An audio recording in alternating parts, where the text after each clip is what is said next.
Halo, assalamualaikum warahmatullahi wabarakatuh. Selamat malam, ketemu lagi dengan saya Rinoto. Malam hari ini kita akan membuat ramuan yang akan kita gunakan sebagai pupuk organik cair maupun mol mikroorganisme lokal yang multifungsi, yang mengandung ketiga unsur hara makro, yaitu N, P, dan K, nitrogen, fosfor, dan kalium. Juga mengandung bahan-bahan ZPT, misalnya zat pengatur tumbuh, yaitu hormon giberelin, sitokinin, dan auksin. Kemudian juga mengandung mikroorganisme. Iya juga, mikroorganisme juga.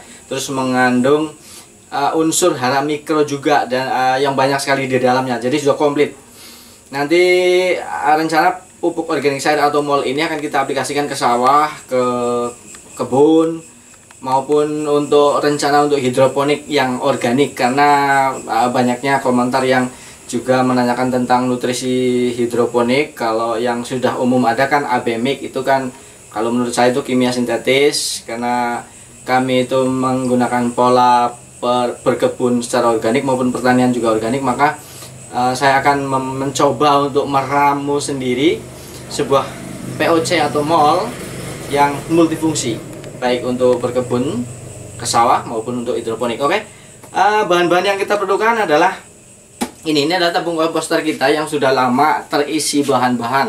Bahannya terdiri dari limbah sayuran dari dapur, limbah buah-buahan dari penjual es buah, limbah jamu dari tukang jamu, kemudian ada lagi kulit telur, kemudian apa saja yang alami sudah masuk ke sini, termasuk pupuk kandang kambing. Kita kemarin sudah masukkan 1 karung juga. Kemudian ada dedak halus juga sudah kita masukkan, sekitar ada 3 gayung juga, dan lain sebagainya. Pokoknya semua bahan alami yang kita miliki itu sudah masuk ke sini.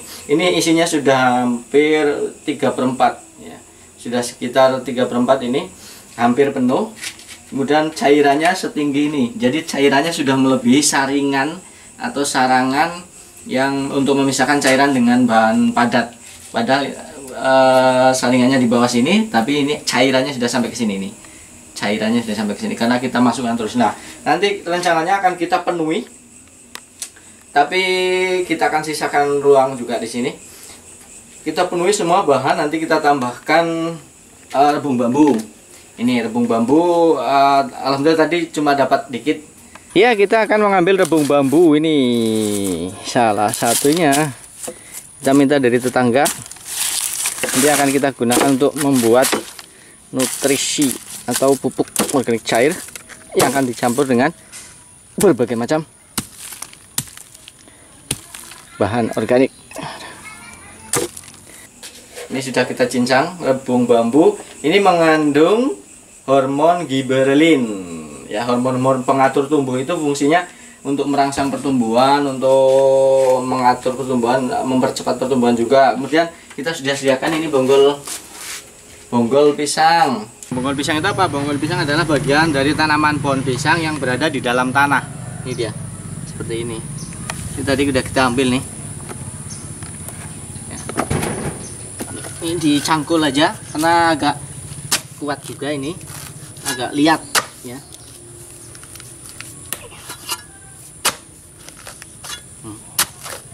Nih.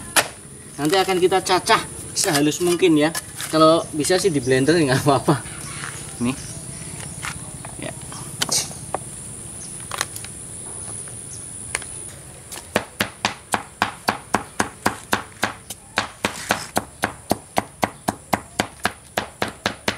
Bonggol pisang mengandung hormon sitokinin ya. Ini giberelin, itu sitokinin. Kemudian satu lagi hormonnya adalah auksin. Auksin kita ambil dari mol keongmas, itu ada auksin. Kalau nanti air kelapa juga ada, ini air kelapa. Cuma sedikit, sebenarnya butuh banyak sih, cuma karena kita besok cuma mau masak. Ini kira-kira cukup. Ini air kelapa mengandung hormon giberelin dan sitokinin. Nah, semua bahan-bahan ini akan kita masukkan jadi satu. Kemudian kita akan proses. Sebenarnya prosesnya itu kalau yang mau POC seperti itu harusnya itu aerob, jadi membutuhkan oksigen. Kemudian ditambah dengan aerator akuarium. Jadi di dalam prosesnya ini ada oksigen masuk. Jadi bakterinya itu bisa berkembang biak dengan baik. Nanti untuk bakterinya akan kita tambahkan E4 1 liter 1 botol dan molase 1 liter juga. Itu untuk memacu pertumbuhan mikroorganismenya. Tetapi karena kita tidak pakai aerator, karena ini bahan padatnya sudah terlalu banyak. Kalau kita pakai aerator pun nanti yang berputar paling di atas. Paling yang bisa kami akali adalah besok setiap hari nanti cairan akan kita ambil dari sini. Cairan akan kita ambil, kemudian kita masukkan lagi ke dalam sini. Seret. Jadi setiap hari nanti begitu. Ambil cairan di bawah, masukkan di atas. Jadi dia ada perputaran sehingga ada juga oksigen di sana. Kemudian untuk memutar agar semua bakteri itu bisa ke semua bahan padat yang ada di sini sehingga terurai lebih cepat. Oke, langsung saja kita akan masukkan. Sambil kita cek, ini sudah ada mungkin 1 minggu nggak kita cek isinya. Ini ada apa? Bishop Crown, ada picture paper, and then this one is Caroline pepper, Caroline Reaper, cabai super hot, super pedas. Sudah ada 10 daun. Kemudian ini kita sedang mencoba stek cabai dengan arang sekam dan air biasa, air bersih. Stek cabai ini udah 2 malam apa 3 malam ini ya. Ya, 2 kali 24 jam kalau nggak salah. Kayaknya ini belum layu daunnya ini. Siapa tahu jadi. Oke, langsung kita cek ke dalam sini. Iya. Boleh naik ke atas yang tinggi. Nah, ini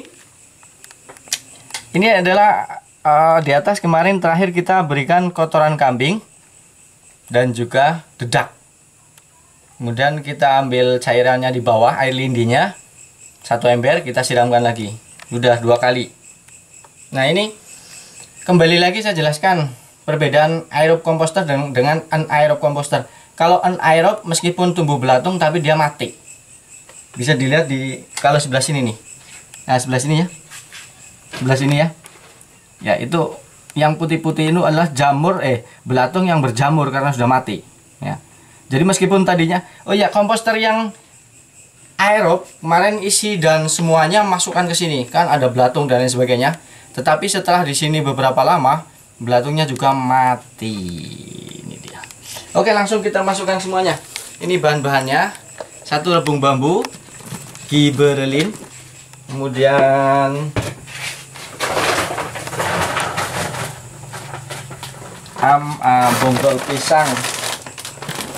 bonggol pisang sebagai sitokinin. Kemudian nanti auksinnya mol keomas. Oke. Oh iya, kemudian bahan lain ada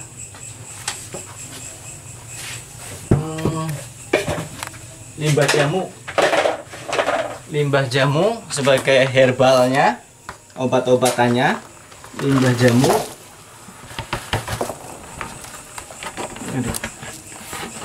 Ya.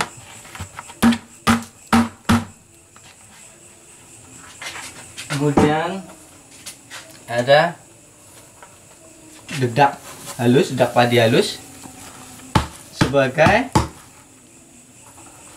makanan bagi bakterinya. Sebagai makanan bagi bakteri nantinya, sebagai karbohidratnya. Udah, ini kira-kira isinya sudah bahkan 80% lah, 80% dari drum ini.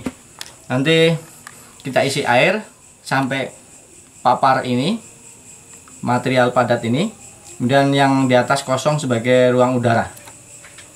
Kemudian kita akan campur sini. Sebagai bakterinya kita sudah persiapkan E4 1 botol. Ya, ini ada air fusion brush biasa 1 liter pertama, air fusion brush. Kemudian air kelapa Halo, kebetulan kita besok pagi mau masak pakai air, pakai kelapa, pakai santan, maka kita punya kelapa kita ambil airnya, sekaligus nanti airnya kita buat untuk pupuk organik cair sebagai campuran di komposter.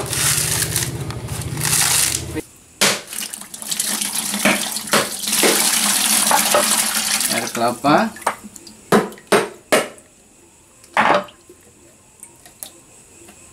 Air kelapanya udah tua, ini udah ada apa namanya? Kentos. Ya, kita masukkan aja. Ini air kelapa mengandung sitokinin dan giberelin. Ya. Mana banyak lagi udah ya. Oke. Aduh, terasinya lupa. Tadi terasi itu suatu bahan yang berguna nanti untuk mempercepat proses penguraian. Jadi dia memberi makanan kepada mikroorganisme sehingga perkembangannya akan semakin cepat dan banyak sekali. Itu terasi. Nanti akan kita diambil ya sebentar ya. Diambil sebentar coba. Ya, ini E4-nya sudah kita masukkan semua. E4 ini merupakan bakteri yang dorman ya. Dorman itu dia tidak hidup tapi tidak mati. Jadi dia hanya seperti orang bertapa gitu saja. Ketika tersentuh dengan bahan-bahan organik, dia akan hidup. Dia akan berusaha makan dan berkembang biak lagi ketika diberi bahan-bahan organik. Apalagi kalau diberi nutrisi namanya energinya, misal gula merah atau molase, kemudian untuk makanannya dedak, ada cucian beras juga, maka dia akan hidup dan berkembang. Tapi selama dalam botol ini dia dorman, yaitu tidak hidup dan tidak mati. Kemudian kita masukkan ini terasi tadi ada 10, ini kok tinggal 7. Mana yang lain? Udah dipakai ya. Ya, ini kita buka satu-satu. Nah, ini nanti kita akan masukkan semua, ini ada 7 ya. Kita remukkan. Ya. Oke, ini terasinya tadi udah kita buka semua. Tadinya ada 10 sih, tapi kayaknya udah buat masak 3 sih. Ya, ini terasinya kita hancurkan, kita masukkan juga semuanya. Ya. Ada yang tanya terasi itu gunanya untuk apa sih? Saya juga udah cari-cari artikel tentang terasi itu untuk apa. Tapi apa ya? Nggak ada yang pasti jawabannya. Tapi saya pernah tanya ke PPL, katanya ya untuk sumber energi aja, supaya perkembangan bakterinya lebih cepat, banyak. Udah. Kemudian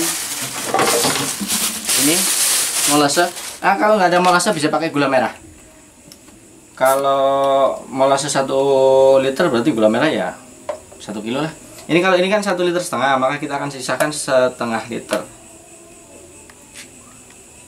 Masuk. Ini harganya 10.000, 1,5 liter.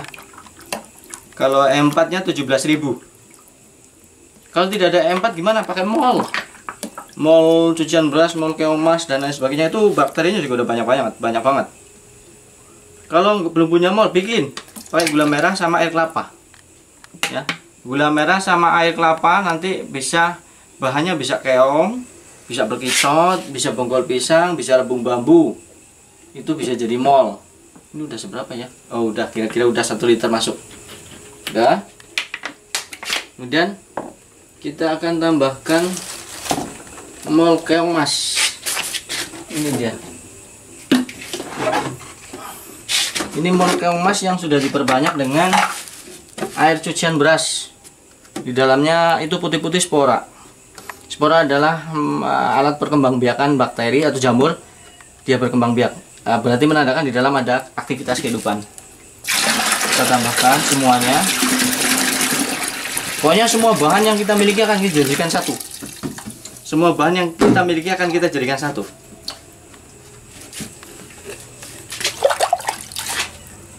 Entah jadinya apa nanti. Mudah-mudahan jadinya adalah pupuk organik cair. Aduh, yang super. Yang lengkap kandungannya.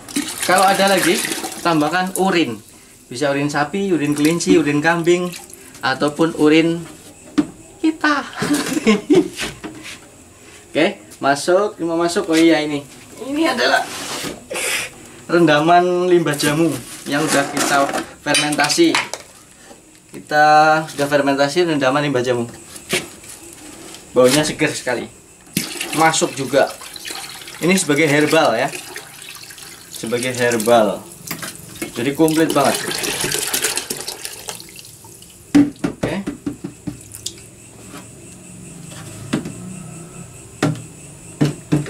Tadi apa lagi ya? Nah, mol buah. Nih, kita makan juga masukkan mol buah. Ini mol buah sudah 2 minggu lebih sudah jadi. Tapi belum kita saring. Bahkan kita kemarin sudah tambahkan mol cucian beras juga untuk memberi makanan bakterinya. Nanti semuanya akan kita masukkan. Pertama kita akan masukkan mol buah dulu.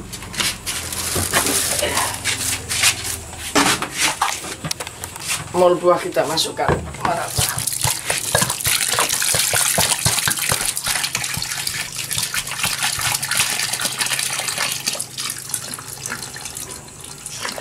Aduh, mampet.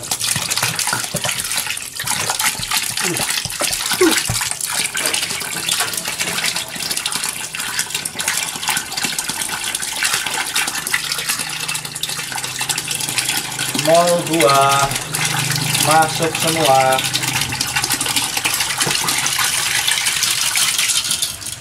Oke. Dia akan meresap ke bawah. Kemudian ini tadi ramuan yang kita bikin. Nggak tahu ini jadinya seperti apa. Oke. Kita masukkan.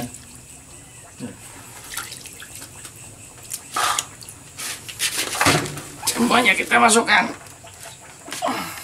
Bismillahirrahmanirrahim.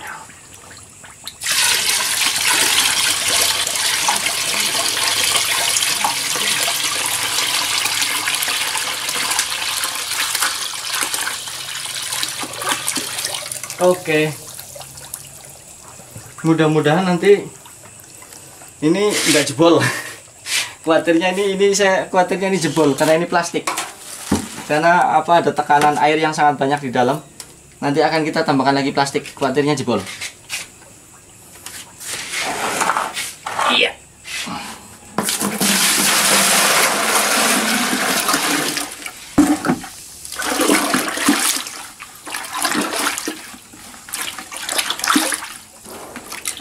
Ini terlihat penuh, tapi nanti dia akan meresap ke bawah. Terlihat penuh, tapi nanti dia meresap. Usahakan nanti semua bahan padat terendam.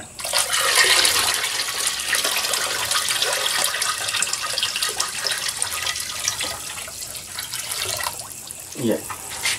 Ini khawatir sekali saya ini, takut jebol. Ya, ini sedang proses masuk dia. Karena bahan padat yang di dalam itu kan ada rongga-rongga udara dan cairannya belum penuh, sehingga dia proses peresapan masuk ke bawah. Nanti mungkin juga air yang kita masukkan tadi belum cukup untuk merendam semua bahan.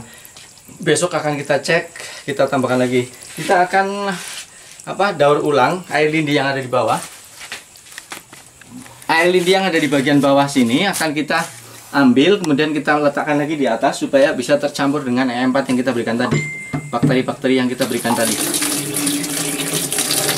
Air lindinya akan kita ambil, kemudian kita naikkan. Ya, hampir penuh nih. Bentar lagi penuh. Aduh. Kita akan putar dari bawah, air lindi. Kita naikkan lagi supaya nanti di atas tercampur dengan cairan yang barusan kita masukkan, yang kaya akan mikroorganisme.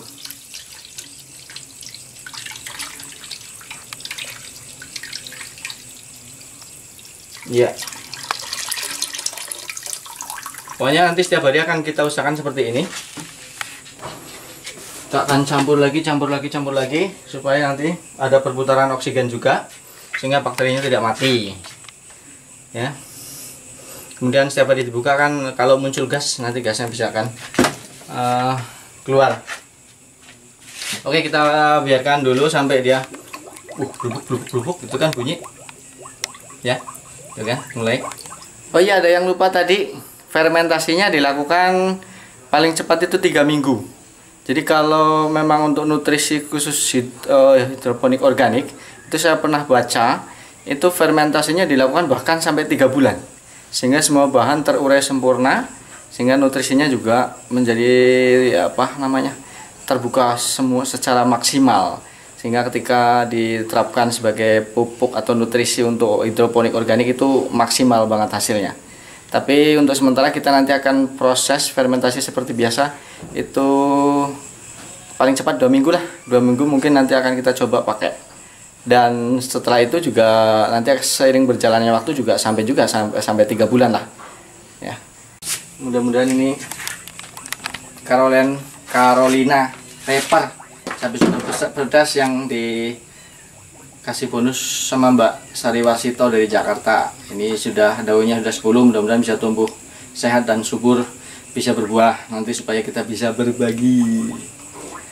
Oke, demikian tadi cara kami membuat pupuk organik cair yang super lengkap nutrisinya, ataupun mol yang super padat mikroorganismenya, yang akan kita gunakan sebagai pupuk baik untuk berkebun, ke sawah, juga untuk hidroponik. Mudah-mudahan video ini bermanfaat sehingga bisa banyak lagi orang yang tertular virus berkebun organik ini. Kalau memang video ini bermanfaat, silahkan di-share kepada teman, saudara, tetangga, siapapun, supaya virus ini bisa menyebar kemana-mana. Dan banyak lagi orang yang bisa menikmati makanan sehat dari pekarang sendiri, kemudian otomatis lingkungan menjadi sehat, menjadi asri, indah, dan kaya akan oksigen, sehingga udara akan jadi segar. Karena dengan tanaman yang banyak juga, racun-racun yang ada di udara ini bisa terserap oleh tanaman, sehingga lingkungan jadi segar. Kepada para teman-teman, mohon support, bimbingan, kritik, saran, pendapat, dan lain sebagainya, tukar pengalaman, supaya kami kedepannya lebih baik lagi dalam mengelola pekarangan menjadi tempat untuk menanam sayuran, untuk menghasilkan makanan yang sehat bagi keluarga. Terima kasih kepada teman-teman yang sudah memberikan saran, kritik, bimbingan, dan support kepada kami, sehingga kami lebih semangat lagi. Kepada para pemirsa yang baru saja nonton, silahkan klik subscribe ya, untuk berlangganan gratis video-video kami selanjutnya, untuk mengetahui apa yang kami lakukan selanjutnya tentang bagaimana kami mengelola pekarangan rumah menjadi sumber makanan yang sehat bagi keluarga kami, dan tentang bagaimana kami mengelola limbah dapur, limbah pasar, limbah rumah tangga, limbah apa saja seperti yang tadi sudah dimasukkan semuanya ke dalam sini, menjadi pupuk yang sangat bagus untuk tanaman, tidak kalah dengan pupuk kimia yang sintetis, menjadi pestisida nabati juga untuk mengusir hama, mengendalikan hama juga, yang alami, yang aman bagi kesehatan kita terutama. Oke, demikian. Selamat malam, selamat beristirahat. Wassalamualaikum warahmatullahi wabarakatuh.